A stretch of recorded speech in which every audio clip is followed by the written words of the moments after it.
All right, so now we're going to talk about marketing plans. So I love this topic because I grew up on a farm.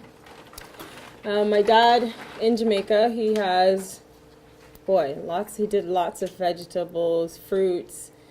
He had livestock, and he was like a lot of farmers that I talked to today. He was really good at producing stuff. He could grow anything.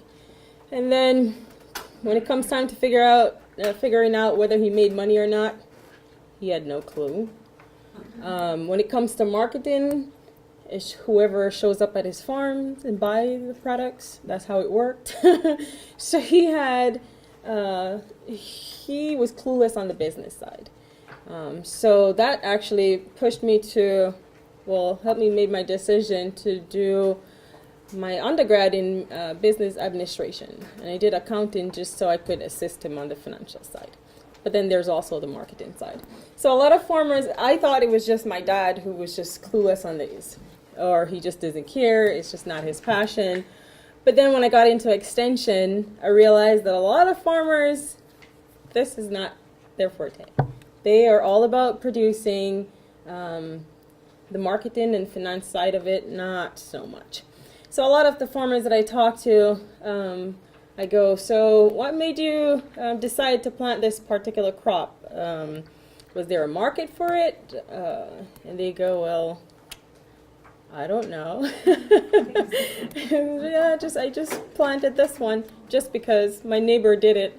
I had a grower who he did, I think, 4,000 lavender plants, and after he did, he called me up and he says, well, I planted 4,000 plants and I need you to help me to market it. And I'm like, okay, how much money did you spend on planting those before you figured out if there's a market for it or not?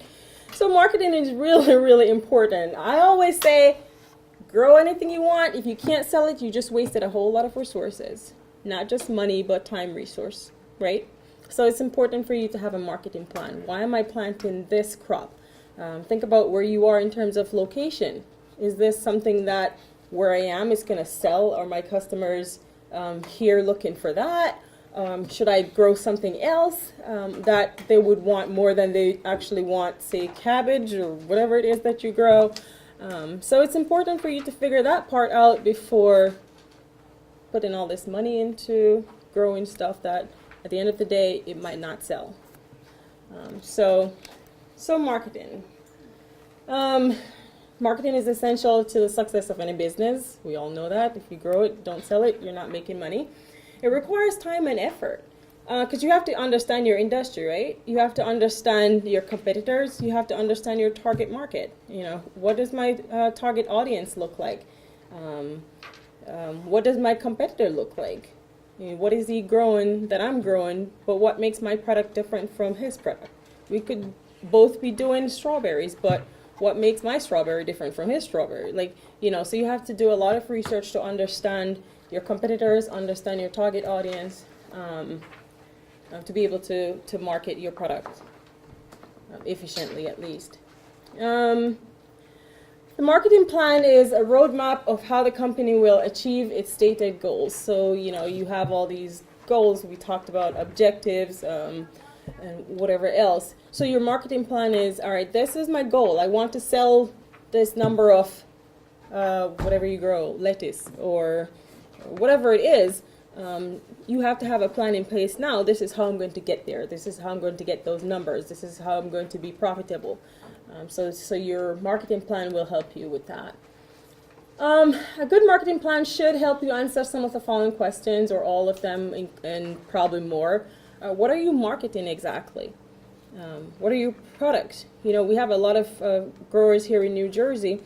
They do agritourism. What are you selling then to your customers? Are you selling the crops that they come on your farm to pick?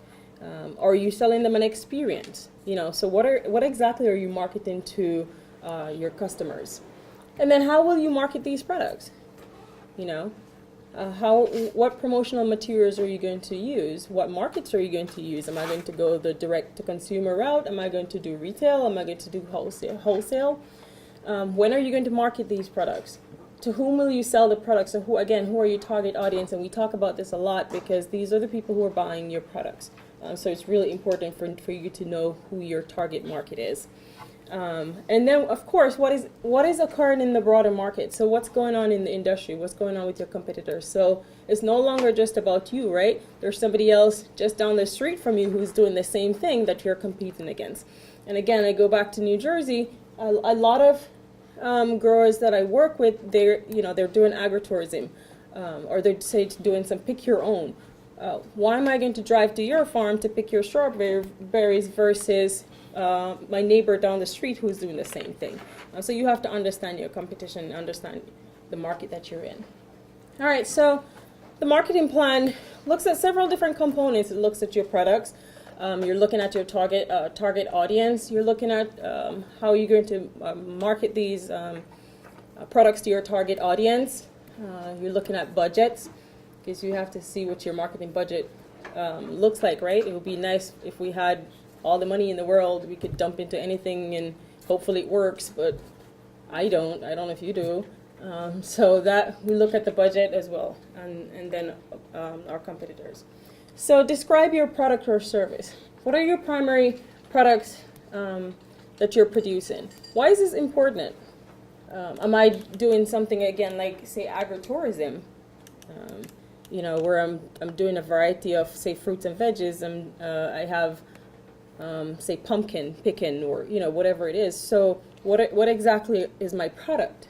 Am I offering consumers, say if I have pumpkin patches, am I offering consumers just a pumpkin, or am I offering them the opportunity to come on my farm and have an experience, on my farm, take the family out, get pictures, whatever it is. So what am I selling? I have to know. Nobody else is going to know for you. So you have to know your products to be able to convince others that what you have, this is what you're looking for. This is why you come to me and not to my neighbors down the street. How much of this product do you have available? Well, when you're trying to reach your target audience, how many people are you trying to reach? Am I just going to put out a flyer to just about every city that I can mail it to? Am I going to, say, just target this one specific area because I know I don't have enough? What I have in terms of products, I know I can only supply this amount. So how much of this product do I have? Am I overselling? Because think about consumers. If I show up to your farm, if you advertise that you're selling strawberries, and I'm looking for strawberries, and I show up to your farm, you're out of strawberries, chances are I'm never going to come back to you, right? So it's important to know how much do I have, how much people am I going to reach with the number of products, the amount of products that I have. Identify your target audience. Again, where are these people located? My farm is probably in Warren County, but is my market in Warren County? Am I selling to my neighbors? Am I going across county lines to sell my products? Am I going across state lines to sell my products? So who are these people? A lot of people say if you're doing some agritourism and direct-to-consumer market and you're bringing people on your farm or to farmer's market or whatever it is, these are people who are willing to pay a little bit more for your products, right? So what does your target audience, what does their income level look like? Are you selling a higher quality products that you're looking for consumers with more money, or whatever, whoever comes in, doesn't matter their income level, I just care about your ethnicity, because the products that I grow, they're ethnic products.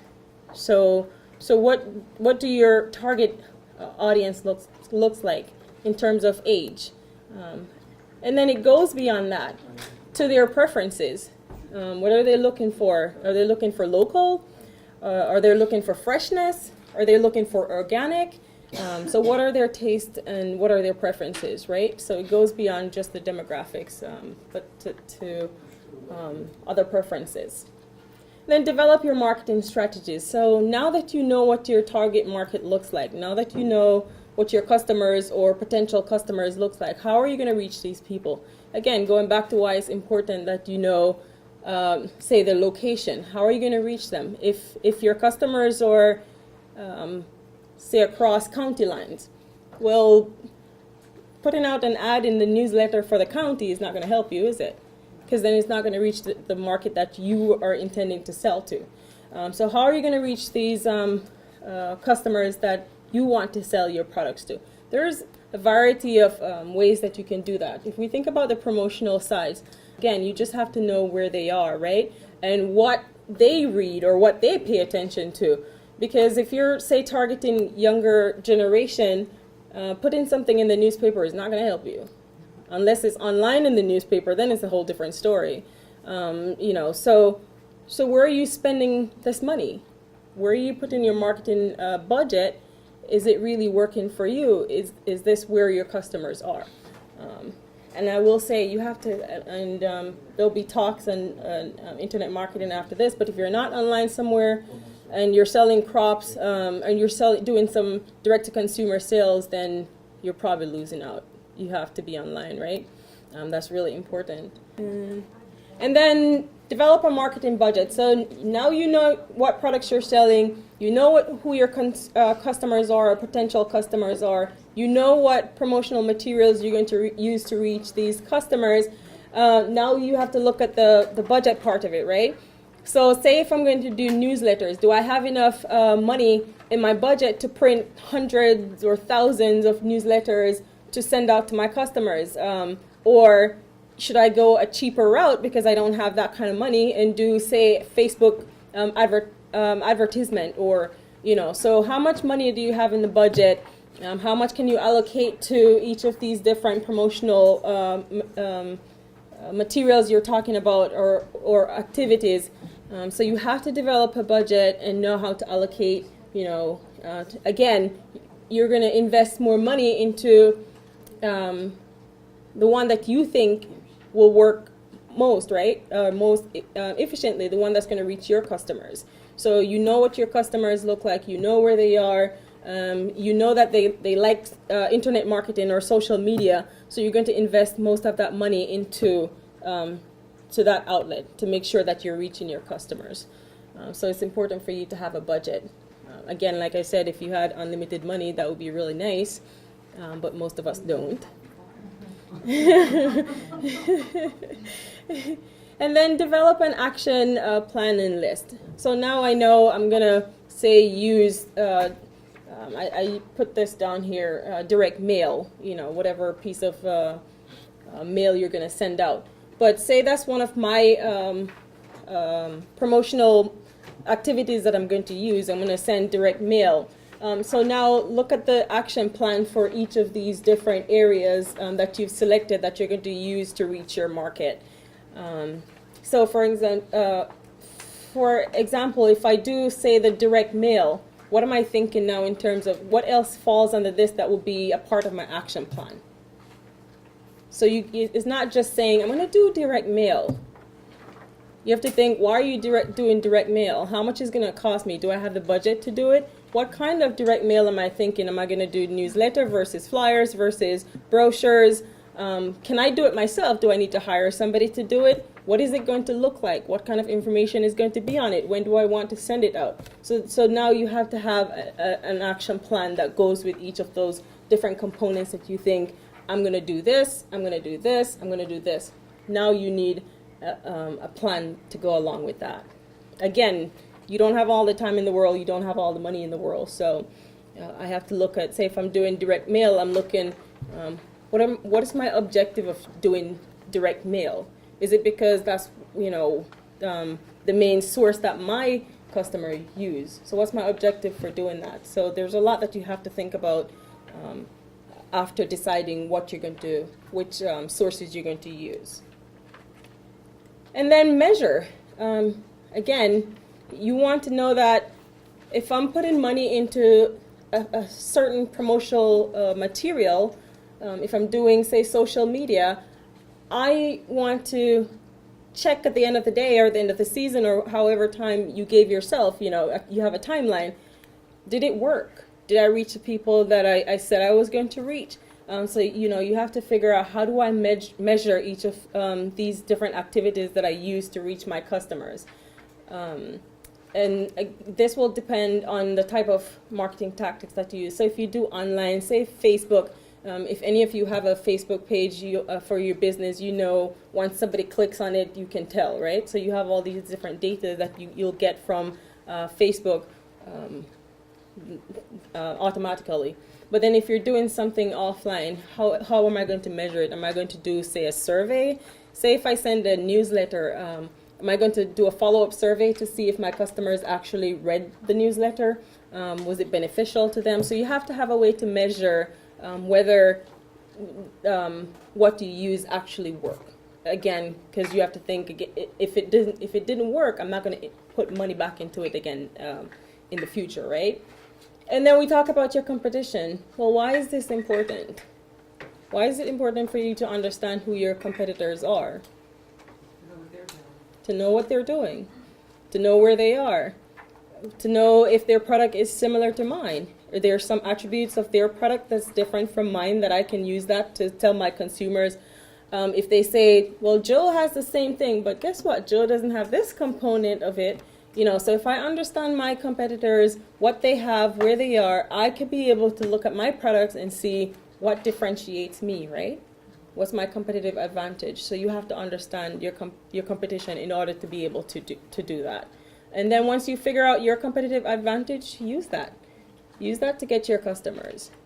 Use that in your marketing tactics to get customers to buy your products, to get them to come to your farm. And I think that's, just some marketing tips, I guess.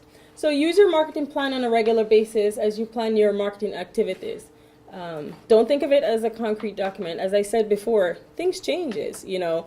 So if I decided I was going to use this particular avenue to promote my farm, if it didn't work, then I'm going to go back and I'm going to change this in my marketing plan, right? So now I have something new in my marketing plan. So it has to be flexible.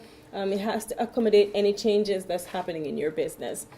Do not ignore your current customer base. A lot of people, you know, once I have these customers, okay, now I move on to get some new customers in. But no, you have to keep your current customers happy, right? Repeat customers should be one of your marketing goals. Avoid adding too many tactics to your promotional plan. So don't up in the air go, I'm going to do flyers, I'm going to do brochures, I'm going to do internet marketing, I'm going to do newsletters. Try to use fewer tactics as you can, and that will be easier for you to measure. Again, you're not just selecting out of the air, right? So if you decide to use, say, 1, 2, or 3, make sure that 1, 2, or 3 is the most efficient that will reach your customers. And if they didn't work, then you go back to the drawing board. I do have this, give it time. So it didn't work this season. Why didn't it work? You know, I did a newsletter, but I mailed it out. Should I have sent it in an email? So what part of it didn't work? So sometimes you don't have to start from scratch. Sometimes you have to figure out what component of the tactic that I used that didn't work and then make changes to that. And be open to learning from each success and failure, and that's really important.